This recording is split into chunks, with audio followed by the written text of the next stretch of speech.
I do want to bring bragging rights back like once a month. You know, Jeremy says this every week. Every solo, time he does it, solo he's like, stream. oh, Just I gotta bring this just back. like once a month. Yeah, I gotta get yeah. it back in here. I gotta show my shit man. off. I know, man. I want to. Crystal wants to be part you of can't it, stop so- yourself. I do, yeah. That's the thing.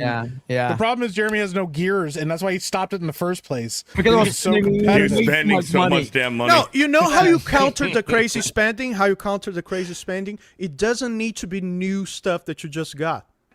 You can set that rule. Like you can have like I wouldn't one set that modality rule that ever. I would refuse to set it could that be rule. like something that you already have. So I have a lot of old shit. Yeah, That's pretty cool. That's true. Yeah, I would never do that. I would. I know. I it would. counters the fuck that. I would- crazy spending. Have you guys ever seen that video of Michael Jackson when he's just doing that shopping spree and he's like, I want that, I want that, I want that. And you spent like $1 million in like 2 seconds. That's me when bragging rights is in competition mode. I just walk into the store. I'm like, I want that, I want that, I want that, I want Give me that. that. dude, Yeah, that's really good. Have you Yeah. heard the story of Shaquille O'Neal when he went to Miami after the Lakers?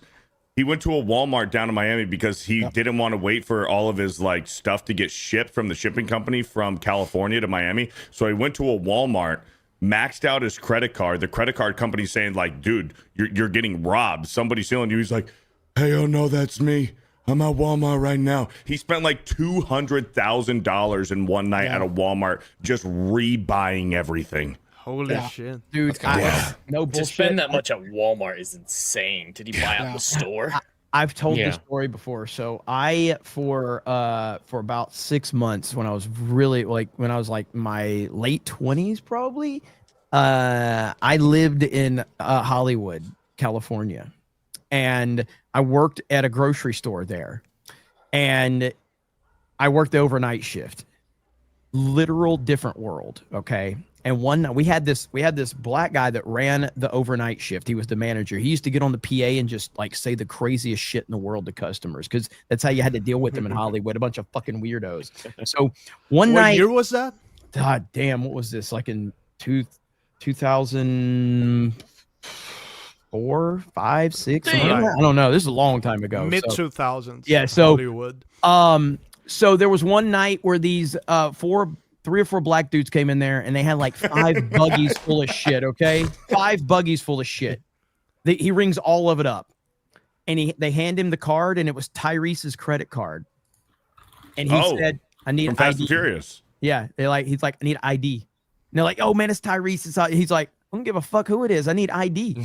He would not take the purchase until they got Tyrese to come up there and verify this shit. Oh, wow. And I'm like, bro. And did Tyrese start crying and ask, what more do you want from me?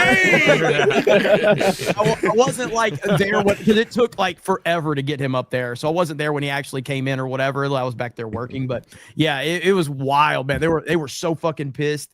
I'll never forget. There was one night again. This dude, he was a black dude that ran the overnight shift, and at 2 a.m. I don't know if this is still in place in California, but at 2 a.m. every night they stopped serving alcohol or some shit like that. Yeah. Okay.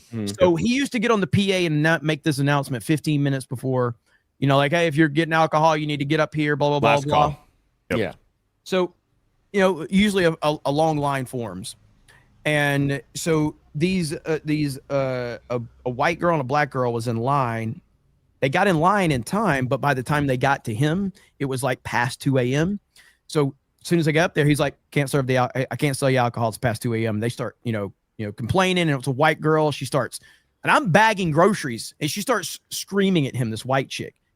And he just is like, he looks at me and he goes, hey, Jeremy, why is it when I close my eyes, I hear a black bitch, and when I open my eyes, I see a white bitch? And I'm like,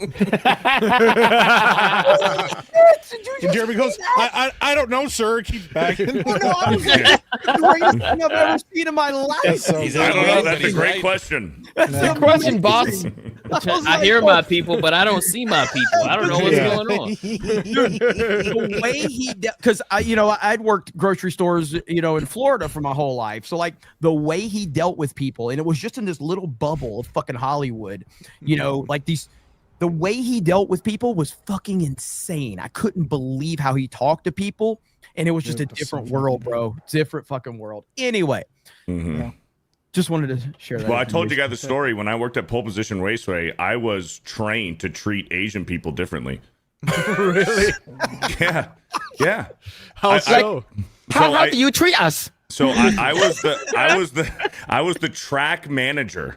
So I had a remote where I can control every single individual goat cart at the speed. You told us. And story. we were trained by our manager. If Asians came in, it didn't matter if they'd been here before or not. You put them at 2 speed, which is 50%, and you do not put them any higher. It doesn't matter how well they're racing. You do not put Asians higher than 50% speed on the go-kart. You don't do it. So if Yeah. Phil Some shows up, profiling. I want to race. It didn't matter. We were trained that way. You see Asians walk in, 50%, Wow. no That's questions systemic asked. racism, bro. The system is against you, literally. Yeah, they're Just like, following yeah. orders. Yeah, well, to be fair, my manager was named Kevin. Kevin, if you're watching, go fuck yourself because he was a fucking dickhead too. There we go. There we go. I was right about one. Tell him, Kevin. Was he also Asian? No, dude, he was this short little fucking white guy. Let me tell you this story, dude. He walked up to me one day. This dude never fucking liked me. And he walked up to me, he goes, "Hey, bro, what's your problem?" And I just clocked in. I'm like, "What?" He's like, "What's your problem, man? You just always look like you're pissed off." I'm like, "I'm not pissed off. I just got here. Like, I'm good. Like, how are you?" He's like, "Man, have you ever thought about just talking with a higher pitched voice?" I'm like, "What?" He's like, "I don't know, just the sound of your voice, it just sounds like you're always angry. Like, have you ever just tried to talk with a higher pitched voice?" I'm like, "What do you want me to do, Kevin? Talk like, 'Hey, how are you doing today, everybody?' like, what do you want? Like, this is my voice. What do you want me to do?" He's like, "I don't know. It's just an idea. You might want to consider it." And I'm like, "Go fuck yourself, Kevin. Dude, short man's complex, man."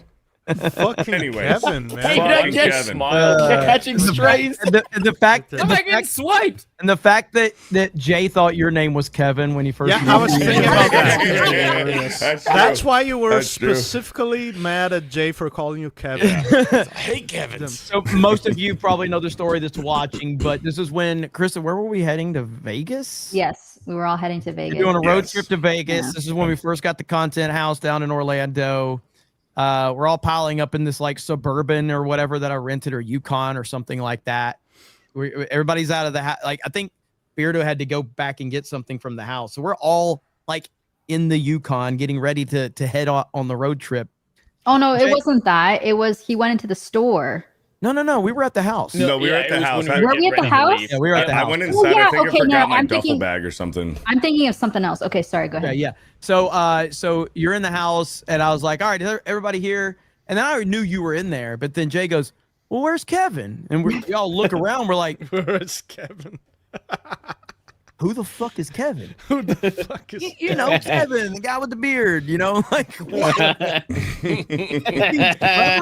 He tried to big time me a little bit when we asked him about that. He's like, "Oh, he has not told you his real name, has you?" Well, Fear the Beardo's name is Kevin. Keep calling him Kevin. Oh man, it was great. Let's so be honest anyway. though, knowing Jay, it's hard to know if he actually knew your name was Trevor or not, because Jay will just do shit, and you're like, "What do you he'll mean? do it. Like you thought my name? Like you've called me my name before?" And he'd be like, "Oh, I didn't know. I just didn't remember."